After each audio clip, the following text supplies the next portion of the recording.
इसके अलावा कैसे हिंदू वोट कंसोलिडेट हुआ है, आरएसएस संघ की क्या भूमिका रही, आज आपको यह भी बताऊंगा। लेकिन उसके पहले यह देखिए कि राहुल गांधी और कांग्रेस हरियाणा के लिए माहौल तो खूब बनाए। राहुल गांधी तो हरियाणा में आंधी आने की बात कर रहे थे, लेकिन नतीजे आए तो राहुल गांधी के सारे दावे नरेंद्र मोदी के तूफान में उड़ गए। आप राहुल गांधी का परफॉर्मेंस देखिए, जहां जहां राहुल गांधी ने रैलियां की वहां दुर्गति हुई। अगर आप देखेंगे हरियाणा,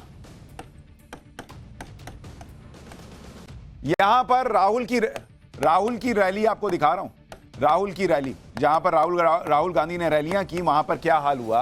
हरियाणा में रैली कितनी की, रैली की 9 सीट पर, 9 सीट पर। कांग्रेस हारी कितनी, कांग्रेस हार गई इन 9 में से 6 सीट हार गई। यह तो राहुल गांधी के रैली करने का असर है। 9 सीट ऐसे थी जहां राहुल गांधी ने रैलियां की, उसमें से 6 कांग्रेस हार गई। इसी तरह से अगर आप जम्मू कश्मीर का देखेंगे, जेएंडके का, वहां पर कैंपेन किया कितनी सीटों पर, कैंपेन किया 13 सीट पर, और उसमें से कांग्रेस हारी कितनी, कांग्रेस गठबंधन 12 पर हार गई। 12 सीट, यह राहुल गांधी का स्ट्राइक रेट है बॉस। और इनका पूरा इकोसिस्टम सोशल मीडिया पे राहुल गांधी को प्राइम मिनिस्टर ऑलमोस्ट बना चुका है। पब्लिक नहीं मानती। राहुल गांधी बुरी तरह फेल इसलिए हो गए क्योंकि अब जनता उनका खेल समझ गई। वो बार बार उनकी बातों में नहीं आने वाली। भाई, कर्नाटक और हिमाचल प्रदेश की तरह हरियाणा में भी कांग्रेस ने भर भर कर मुफ्त वाले वादे कर दिए। इसमें मुफ्त बिजली, महिलाओं को हर महीने पैसे, गरीबों को 100-100 गज का प्लॉट देने जैसे वादे थे। लेकिन हरियाणा की जनता ने हिमाचल प्रदेश में कांग्रेस की सरकार का हाल देख लिया। वहां कांग्रेस सरकार ने हिमाचल प्रदेश का कितना बुरा हाल किया हुआ है कि टॉयलेट सीट पर भी टैक्स वसूलने की नौबत आ गई थी। सैलरी पेंशन टाइम पर देने के लाले पड़ गए थे। पब्लिक को दिख रहा है कि खटाखट बोल देना और उसका रील और मीम बना देना बहुत आसान है। देने में जो हालत खराब होती है और जब पब्लिक को पैसा नहीं मिलता है तो समझ में आता है ना। हरियाणा वालों ने हाथ जोड़ दिया कि बॉस आगे बढ़िए, खटाखट। इसी तरह राहुल गांधी ने हरियाणा में एमएसपी की गारंटी देने का वादा किया, लेकिन जनता समझ गई कि सिर्फ एक जुमला भर है। क्योंकि अगर ये एमएसपी पर कानून ला रहे होते तो कर्नाटक में ला चुके होते, हिमाचल में ला चुके होते, दूसरे राज्यों में ले आते जहां पर इनके गठबंधन की सरकार है। क्यों नहीं लाए? पब्लिक समझ गई कि वो घुमा रहे हैं भैया, जलेबी छान रहे हैं। राहुल गांधी ने हरियाणा में जाति जनगणना का वादा किया, लेकिन इस वादे को भी जनता ने सीरियसली नहीं लिया, क्योंकि जनता कर्नाटक में देख चुकी है कि कैसे वहां जाति जनगणना कराकर भी कांग्रेस सरकार उसके आंकड़े तक जारी नहीं कर रही। राहुल गांधी को लगा कि जैसे उन्होंने लोकसभा चुनाव में पीएम मोदी के खिलाफ आरक्षण खत्म करने और संविधान खत्म करने का नैरेटिव चलाया था, वैसा ही दाव वो हरियाणा में चल देंगे। लेकिन जनता ने इस दाव को भी खारिज कर दिया। इनफैक्ट राहुल गांधी ने जो अमेरिका में कहा कि सही समय आएगा तो हम आरक्षण खत्म करने पर विचार करेंगे, जिस पर उन्हें बाद में सफाई देनी पड़ी, कई लोग जानकारों को लगता है कि हरियाणा में उसका नुकसान हुआ राहुल गांधी को। हरियाणा के नतीजों को देखकर कांग्रेस के नेता शॉक्ड रह गए, क्योंकि कांग्रेस ये मानकर बैठी थी कि इस चुनाव में उसकी सरकार बनने जा रही है। इकोसिस्टम ने उनको बूस्ट ही ऐसा किया था। इकोसिस्टम तो सर करती है कि अरे सर, आपके अलावा कोई है दुनिया में। तो वो अंदर ही अंदर माने बैठे थे कि हम जीत रहे हैं हरियाणा। उनको पता ही नहीं चला कि यहां बीजेपी और आरएसएस कैसे अंदर ही अंदर काम कर रहा था। अभी आरएसएस वाले पे आऊंगा। चुनाव के बाद जब एग्जिट पोल आए तो वहां भी कांग्रेस को जीत मिलती दिख रही थी। इसके बाद आज जब चुनाव के नतीजे आने वाले थे तो शुरुआती ट्रेंड में कांग्रेस को बढ़त दिखी, लेकिन कुछ देर बाद जब ईवीएम खुलने शुरू हुए तो गेम पलट गया। कांग्रेस के सरकार बनाने के अरमान चकनाचूर हो गए। इस हार के बाद कांग्रेस नेताओं के पुराने बयान वायरल हो रहे हैं, जिसमें वो कांग्रेस की प्रचंड जीत का दावा कर रहे थे। कई राजनीतिक विश्लेषक तो कांग्रेस की सुनामी चला रहे थे, अब अपने ही बयानों से पलट रहे हैं। कांग्रेस इस हार के बाद सोशल मीडिया पर राहुल गांधी की जलेबी वाली बात का भी बड़ा मजाक उड़ रहा है। लोग कह रहे हैं कि जो जलेबी कांग्रेस के पास पहुंचनी थी उसे अब बीजेपी के लोग खा रहे हैं और लोगों को खिला रहे हैं।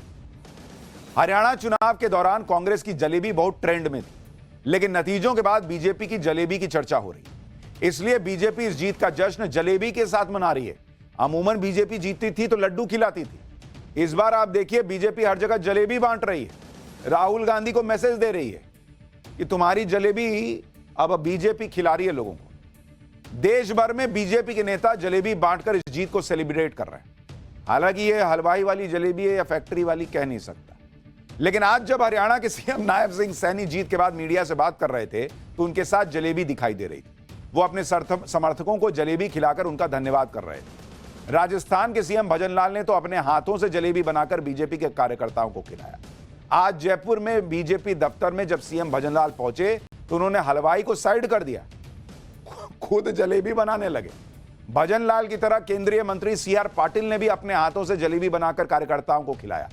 दिल्ली में केंद्रीय मंत्री रवनीत सिंह बिट्टू ने अपने स्टाफ में जो लोग हैं उनको जलेबी बांटी और बीजेपी की जीत सेलिब्रेट की। हरियाणा चुनाव में जीत से बीजेपी इतनी उत्साहित है कि पार्टी कार्यकर्ता सड़कों पर जलेबी बांटने उतर गए। ये देखिए, ये दिल्ली में बीजेपी के कार्यकर्ता गाड़ी रोक रोक के जलेबी खिला रहे हैं। यहां बस में चढ़ गए बीजेपी वाले जलेबी लेके, कहे कि लीजिए जलेबी खाइए।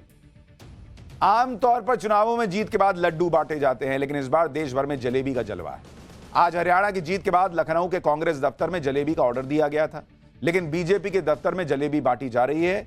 आज जब हमारे रिपोर्टर बीजेपी के दफ्तर पहुंचे तो वहां क्या माहौल था, आप देखिए किस तरह से वहां पर जलेबियां खिलाई गई। जलेबी को लेकर सोशल मीडिया पर लोग इस बात का भी मजाक बना रहे हैं कि सुबह तक तो जलेबी कांग्रेस के दफ्तर में बांटी जा रही थी। ये देखिए, कांग्रेस वाले सुबह सुबह ही जलेबी खिला दिए थे, दोपहर होते होते बीजेपी के पास ये जलेबी पहुंच गई।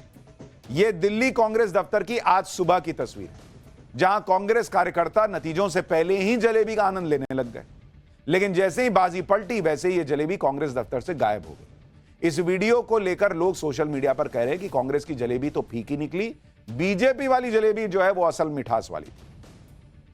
हरियाणा के नतीजों को देखकर आज कांग्रेस दफ्तर से जिस तरह जलेबी गायब हो गई, उसी तरह ढोल वाले भी चले गए।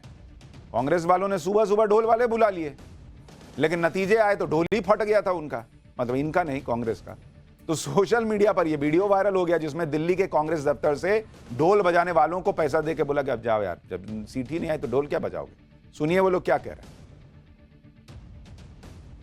क्या हुआ, आप लोग जा रहे हो क्या? जी जा रहे हैं। क्यों अभी नहीं रुकना? वो सीटें वीटें आई नहीं है तो हमारी पेमेंट कर दी उन्होंने, वो कह रहे हैं आप जाओ, हमें पिछली दफा बुलाएंगे आपको। अच्छा, क्या कह रहे हैं, जा रहे हो? हाँ जी, ओके जी। वो कह रहे हैं कि हमको कहा कि सीट वीट तो आई नहीं तो लो पैसा जाओ। हरियाणा चुनाव को लेकर कैसे कैसे बयान कांग्रेस के नेता हरियाणा को लेकर दे रहे थे वो भी आपको याद दिलाता हूं। लोग ट्रोल कर रहे हैं इन लोगों को। जैसे कांग्रेस के नेता सुप्रिया श्रीनेत ने एक डिबेट में कह दिया था कि हरियाणा में अगर बीजेपी 20 से ज्यादा सीट जीत जाए तो मेरा नाम बदल देना। हरियाणा में बीजेपी की 15 से 20 के बीच में सीटें आने जा रही हैं, 20 से कम ही सीट होगी, इससे ज्यादा नहीं। सोशल मीडिया पर लोग पूछ रहे हैं कि अब सुप्रिया श्रीनेत का नया नाम क्या रखा जाए। इसी तरह से एक योगेंद्र यादव है, वो कह रहे थे कि कांग्रेस की आंधी आ जाएगी, सुनामी आ जाएगी। योगेंद्र यादव का वो पुराना बयान अब लोग वीडियो वायरल कर रहे हैं और कह रहे हैं कि भाई साहब सेफोलॉजिस्ट हुआ करते थे, अब कांग्रेस के ए टीम, बी टीम, सी टीम जो भी हैं, लेकिन मान तो लो कि आपका चुनावी ज्ञान जो है वो ढेले भर का नहीं है। सुनिए योगेंद्र यादव का कैसे मजाक बन रहा है।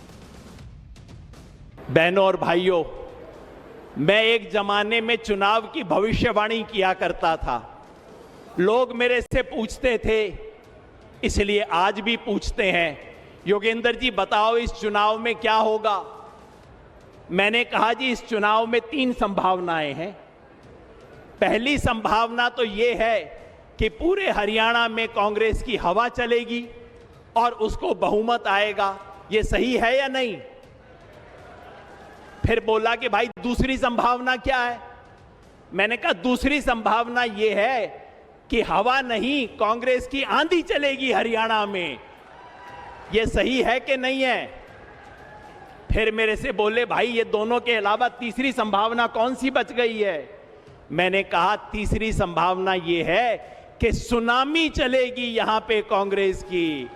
अब आप बता दो, हवा चलेगी आंधी के सुनामी?